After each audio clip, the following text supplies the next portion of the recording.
It was supposed to be a normal day. The kind of day where you wake up, go about your routine, and end it just like the last one, without anything out of the ordinary. But sometimes, life has a way of throwing a curveball when you least expect it. That Tuesday started as any other. My wife, Emily, was off to work, and I was getting ready for the day. We had been married for 5 years, and everything felt comfortable. Too comfortable, in fact. We had settled into a routine. One that wasn't filled with the same excitement we'd had when we first met, but it was still steady, still strong. Or so I thought. But that day, something felt off. I couldn't quite put my finger on it, but it nagged at me. Maybe it was just the stress from work, or maybe it was the little things, the way Emily had been acting distant lately.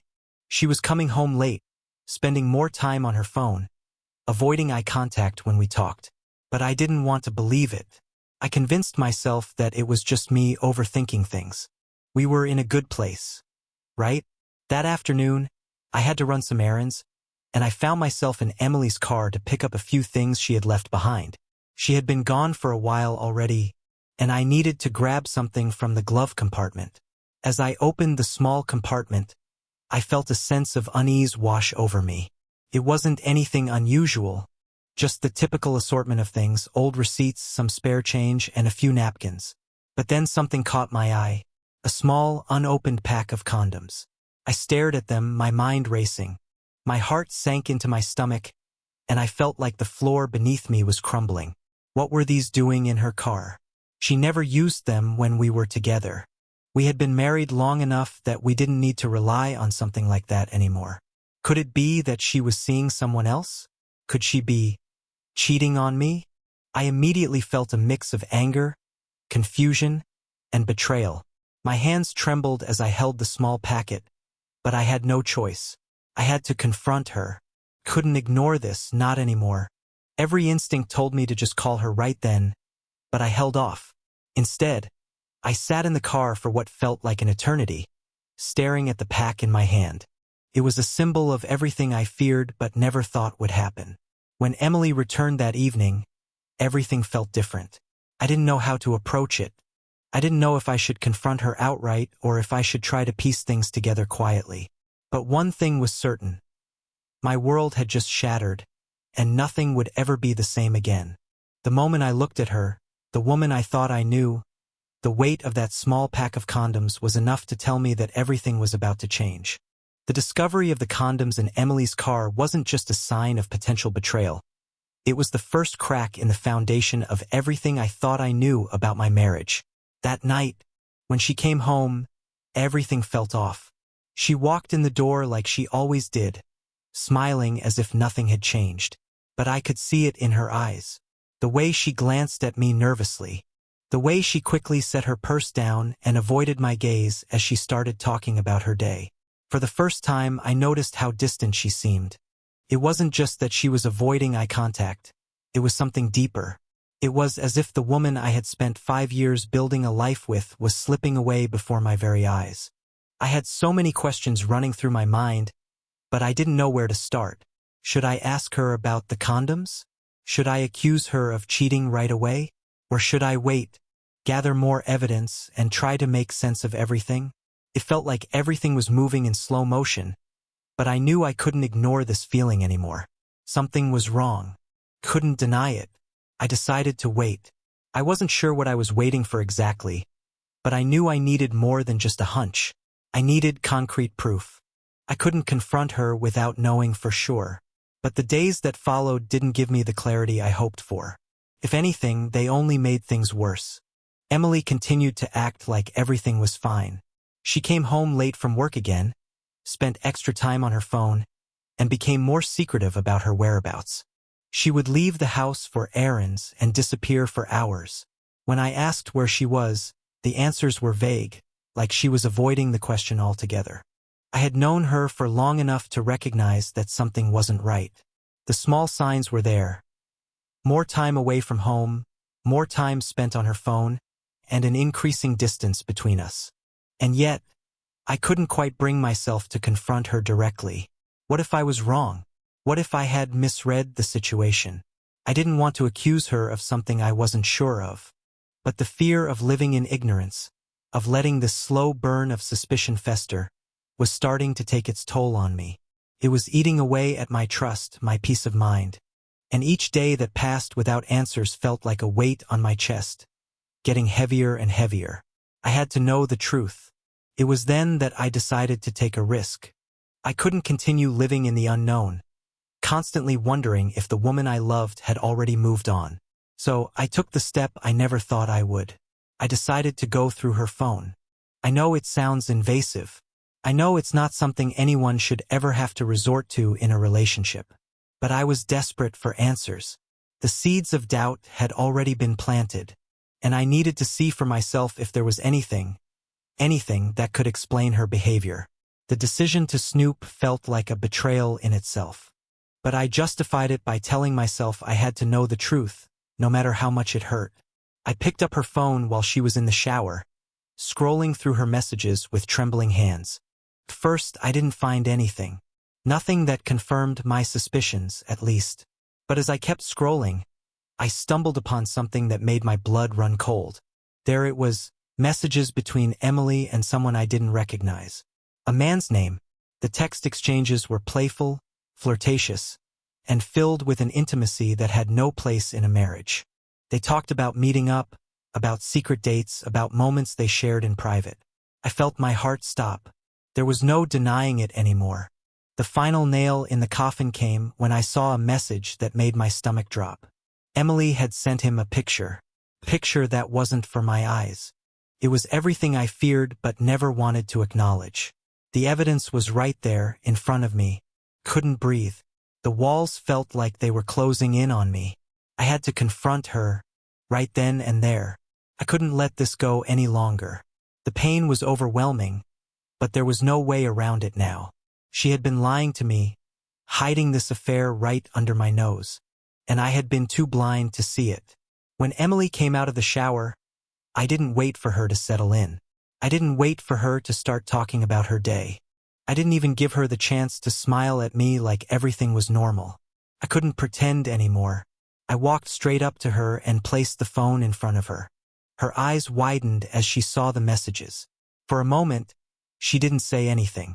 She just stood there, looking at the screen, and I could see the panic in her eyes.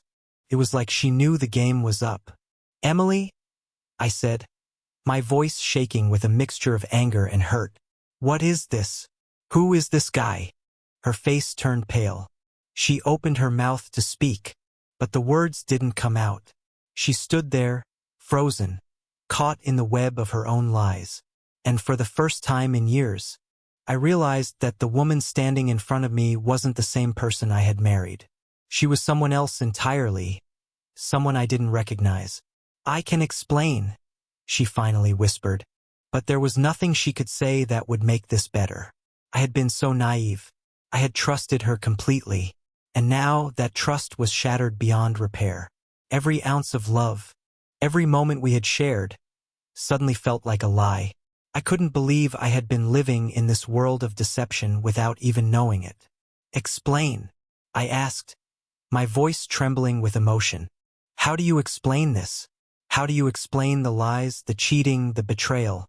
How do you explain that you've been with another man while I've been sitting here, thinking everything was fine?" She started to cry, but I didn't feel sorry for her. Couldn't. Not when I had been the one who had been wronged. Not when I had trusted her, loved her, and been faithful to her all these years.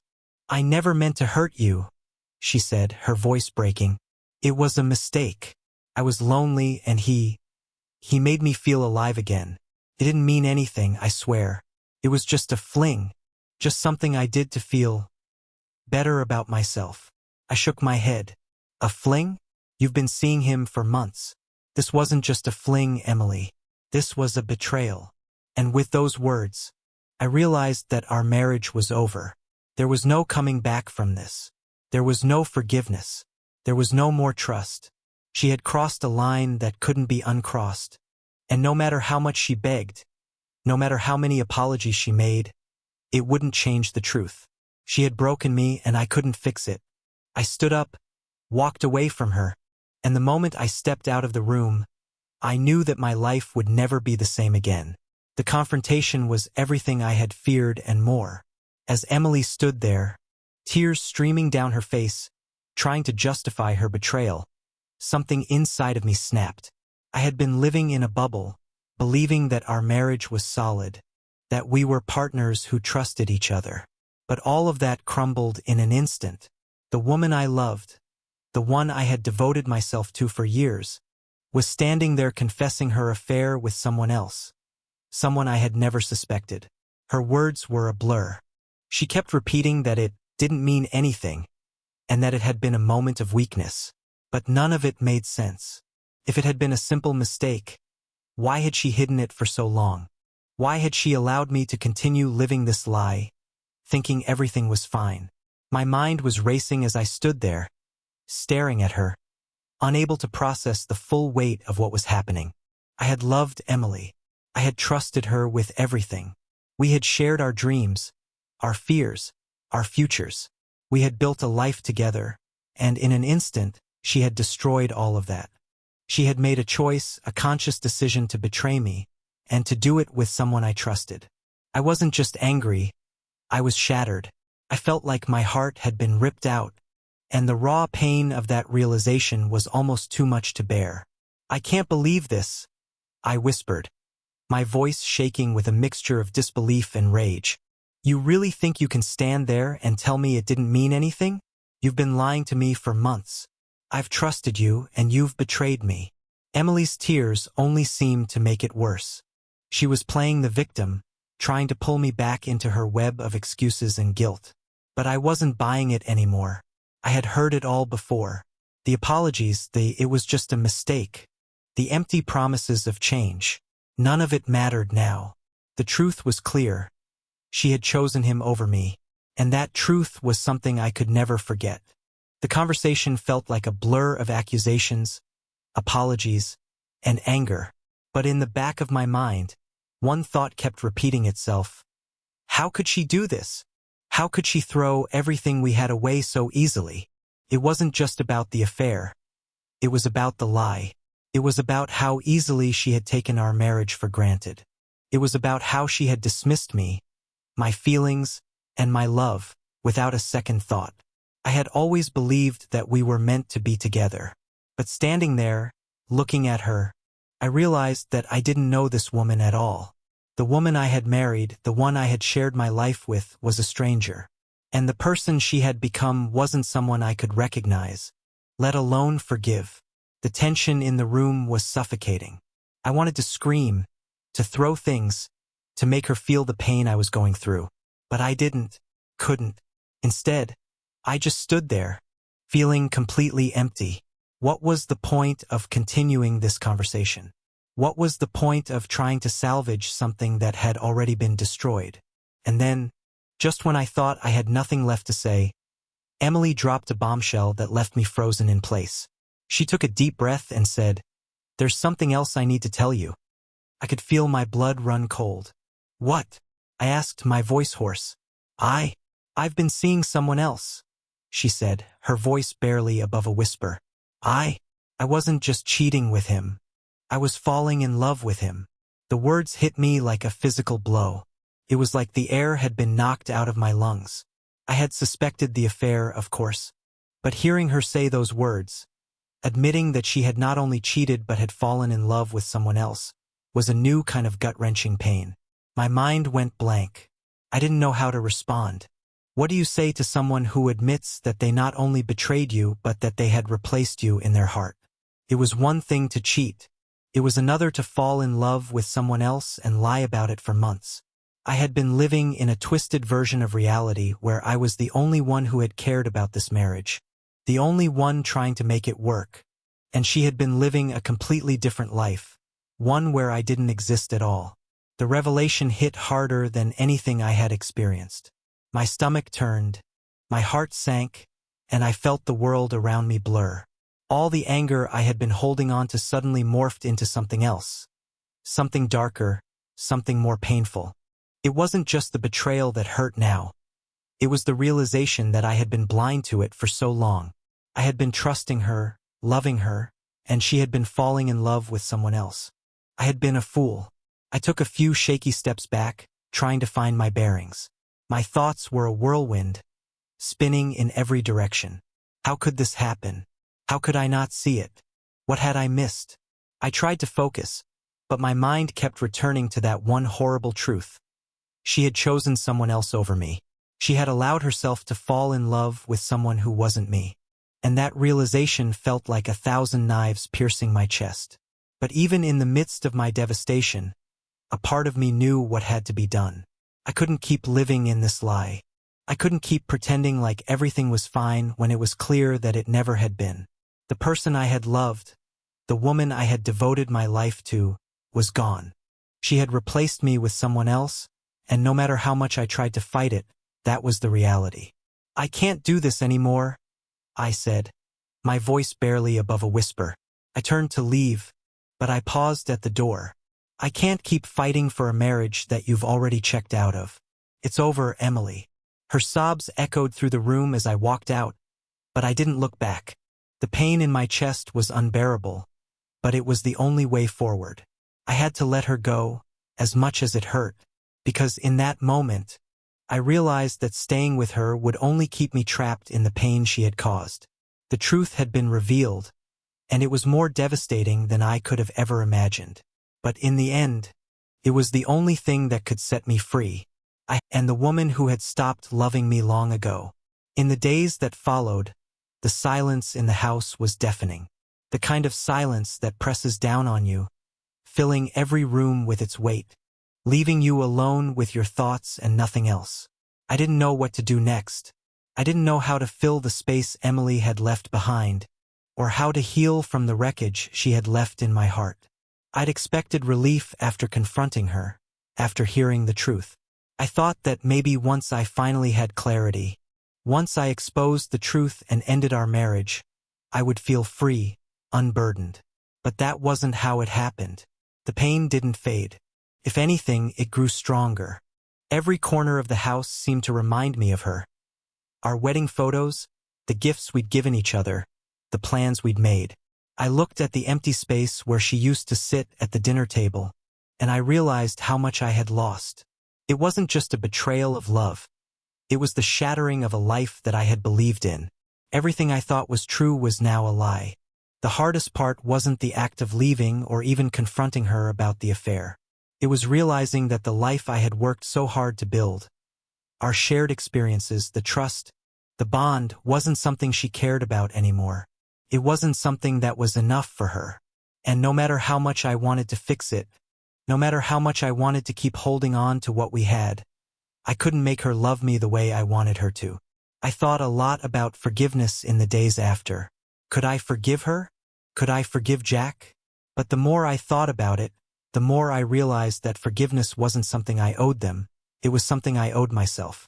I had spent so much time trying to understand their actions, trying to figure out why they did what they did. But in the end, I had to face the truth. I couldn't change them. I could only change myself. Forgiveness wasn't about letting them off the hook. It wasn't about giving them a pass for the pain they caused me. It was about finding peace, about freeing myself from the chains of anger and resentment that held me in place. And slowly, I began to realize that the only way to heal was to let go. To let go of the hope that our marriage could be salvaged, to let go of the anger that clouded my judgment, and most importantly, to let go of the person I thought I had known. Was I still angry? Absolutely. Was I still hurt? Without a doubt. But I was learning to live with it, to find meaning in the mess of emotions, and to build a new path forward, one that didn't involve the past I had thought I would have. I don't know what the future holds. I don't know if I'll ever truly heal, or if I'll ever trust anyone the same way again. But what I do know is this: I can move forward. I can rebuild. I can learn from this and become stronger, wiser, and more aware of my worth. The real lesson here wasn't about revenge or exposure. It was about recognizing that sometimes the hardest part of betrayal is learning to forgive yourself. Letting go isn't about giving up. It's about finding peace with where you are, even if the road ahead is still unclear. And so, I walked away, not from the truth, not from the pain, but from the person I once was. Because, in the end, that's what I needed to do to start living again. Would I ever be the same person I was before all of this? Probably not. But maybe that's the point. Maybe the person I would become would be stronger. Maybe, just maybe, I would learn to trust again, just not the same way. And maybe that would be enough.